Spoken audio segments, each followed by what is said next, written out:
How's it going, everyone? We're in front of SGK Performance out here at Sonoma Raceway, and we've been working to get this car track ready. It's all aligned. We got some new sway bars in, and I'm thinking it's going to be great. I have a track day on Thursday. I'm really fucking pumped to get this on the track and see what it can do. A lot of work went into this car on the off season, and I just want to get out and validate all the work that's been done. But check out the install right here. If you got any questions, let me know. If you're in the Bay Area and you want a really top-notch performance shop for your track car or performance car in general, these are the guys to go to. All right, thanks again, guys. Talk to you later.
So Farouk, thanks for getting me in the shop today. I really appreciate it. You really helped me out. No problem.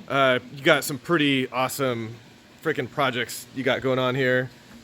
You know, can you tell me a little bit about your shop and how long you've been doing this? Yeah, so I used to work at Works, which is the shop that is on the backside that does the tuning and part sales. And then about 2 years ago, SGK was started. And the idea was that we're doing all the kind of labor side that Works used to do. And you know, the reason that it was started by George Kibiloff. Okay. And I partnered with George last year. And the idea is to kind of have a tuning shop that is less BS, more inviting, doesn't overcharge, has fun, and it's meant to be kind of for track guys by track guys. That's awesome. Everybody has a ride here. Everybody has a project. Sure. And so we're very understanding of kind of like what is needed and what it takes to get on track, or whether you're on track or on mountain roads or whatever you are. Like, the love for cars is all that really matters. Right. Yeah, so that's kind of the long and short of it. There you go. We do a lot of BMWs. We actually do a lot of Mustang alignments, which is funny because we work with Trent Musser too, Sure. who does a lot of suspension setups for the Mustangs. Both myself and Josh are drifters, so I'm bleeding my coolant system as an electric water pump. That's why you can actually still hear me. But it's so we do a lot of drift cars. We do some track cars. Behind you, we have a 2020 Supra we're turning into a drag car. This is totally awesome. So it's getting a big turbo. It's actually going to be a Garrett piece, even though I'm sponsored by Borg Warner. We let one Garrett into the shop. Yeah. Right, that happened. Port injection, I won't tell. Yeah, right. Port injection just got put on today, and then Nuke Performance from Sweden is developing a top hat for the fuel tank. I see. So that they can run both port and direct injection. So. Yeah. And this is George's BMW race car right here. This is George's E46. This thing is totally fucking awesome. This thing is amazing. Yeah. Just a cool build. You know, nothing crazy. Doesn't even have a standalone. It's just a really well built track car. It looks it. And then we got your monster, the 1,000 horse 2J powered Nissan. Yep. So it's still a 3-liter. Not a big fan of the strokers just because of the availability of stock cranks and all the above. That's a 9280. It's the largest turbo it's the largest EFR turbo Borg Warner makes. Thing's fucking massive. And then it has, if you notice on the back, has a V-banded exhaust turbine housing. Oh yeah. And that's actually the rear turbine housing is made by Tile. Okay. And then it's also Tile wastegate. Got it. So it's just gone directly to that to keep the manifold as light as possible. Sure. And rather than the people say, you know, the top guys I've talked to say that these flow so well that it actually almost as good, if not as good, as a divided manifold. Really? So rather than having to run 2 wastegates Sure. and add metal to the manifold and get it even heavier, this allows us to keep it light, very serviceable, so you never have a gasket to deal with. And is that a custom titanium built exhaust? It's not titanium, it's just Okay. aluminized steel, but yeah, it is a custom downpipe. Gradient intake manifold, pretty simple setup, you know. 1,000 horsepower. 1,000 horsepower. Yep. Simple, as you say. Yeah, right. TJs are easy, man. They're it's pretty funny how much power you can make out of them just with some thought. Yeah. I have a podcast that I do with a friend, and we were just talking a lot about 2Js and people's builds. Yeah. You know, I haven't built one myself, but This one's so in drifting, we, depending on the driver, we some drivers, including myself, like the limiter a lot. So it's a crowd pleaser. Yep. Yep. Especially, I mean, one of the beauties of drifting is that you can, you know, kids love it, families love it. You know, it's one of those things that's a really easy entry into motorsports for a lot of people. Right. Where it looks cool. No Yeah. matter who you are, you're gonna think it looks cool. And because I like using limiter, the bottom end for this is actually built for 1,400 horsepower. oh, wow. Because at limiter, it's hard to come up with a guess, but usually, let's say if your motor's rated at 800 horsepower, Sure. if you're on the limiter a lot, you want to assume that it's gonna make, I don't know how to describe it.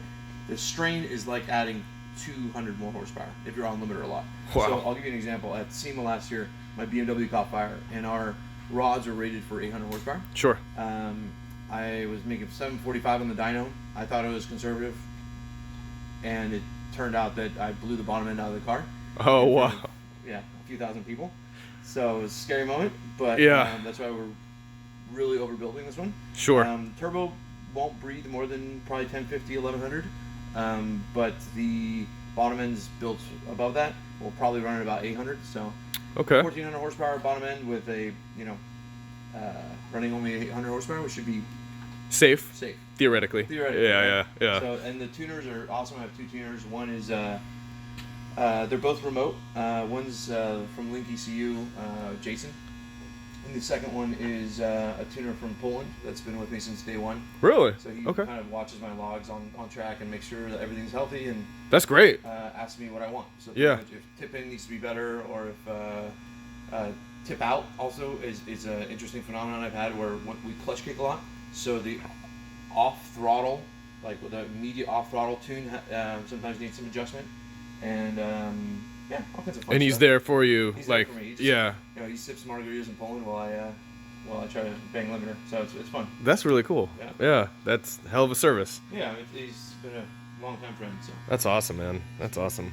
Well, I gotta hand it to you. I mean, you guys do really cool work here, and thanks, man. can't wait to come back. Yeah. Yeah. Let me show you if you want a geeky thing. All right, Farouk, this is quite the piece of engineering you made up here. Thanks, man. So with fuel safe, I designed this fuel cell.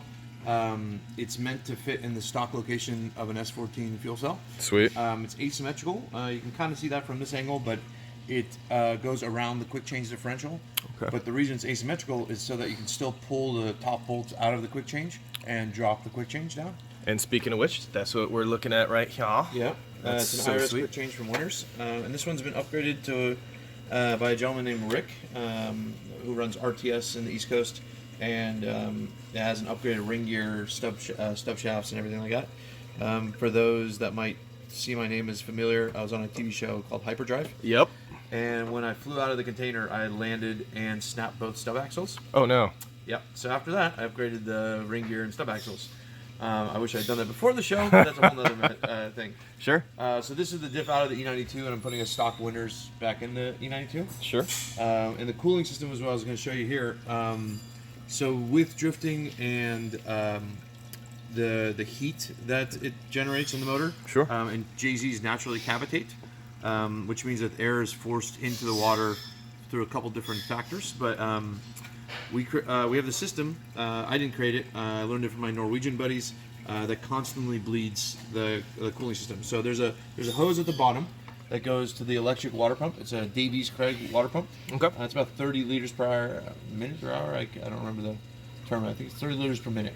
And it pulls just at the front of the radiator. And then this top hose essentially is going to the top of the radiator, and this is coming all the way from the front of the motor. So what it does is it's pulling coolant from the top of the motor, pulling coolant from the top of the radiator. So any bubbles that would be at the two, both the hot and the cool system of the cooling system, it essentially bleeds it constantly. Got it. And if you peek your head in here, the way we check to see if the cooling system is bled, so the car's not on, but the water pump's running. It's kind of hard to see the focus there, but I can put my hand here, Yeah. obviously when the car's cold, Right. and I can feel that there's a jet coming from this side. I see. But if I put my finger here, there's no jet coming here yet. Sure. Which means that the cooling system isn't fully bled yet. So there's see. still air on the top of the radiator. I so see. All I have to do is keep adding water, and eventually it'll even itself out. And because the bottom of the this little canister Yeah. is pulling suction, it's going to always, you can see that it's just Yes. figuring itself out, pushing bubbles out, and it'll get to a point where it's bled. Wow. And so I can do this for a few minutes. The car is only run on startup so far.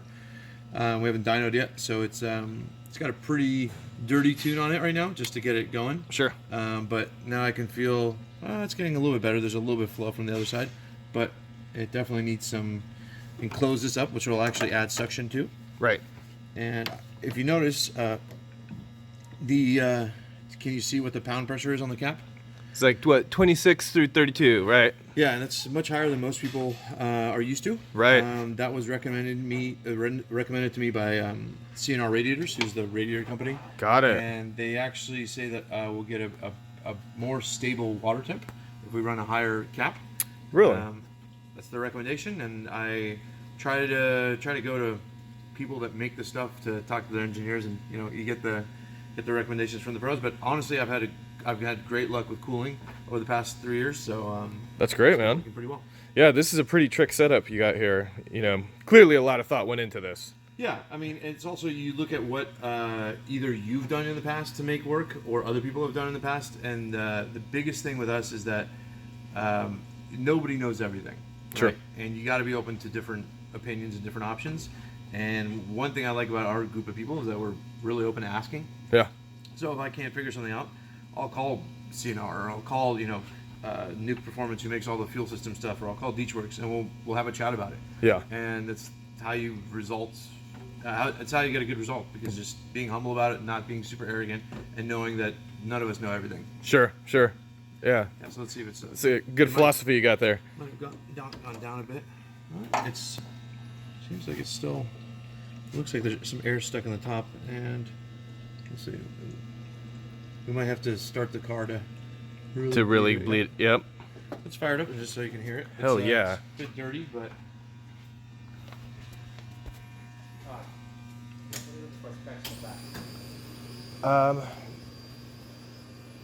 If we could probably keep it as is in the back. Yeah.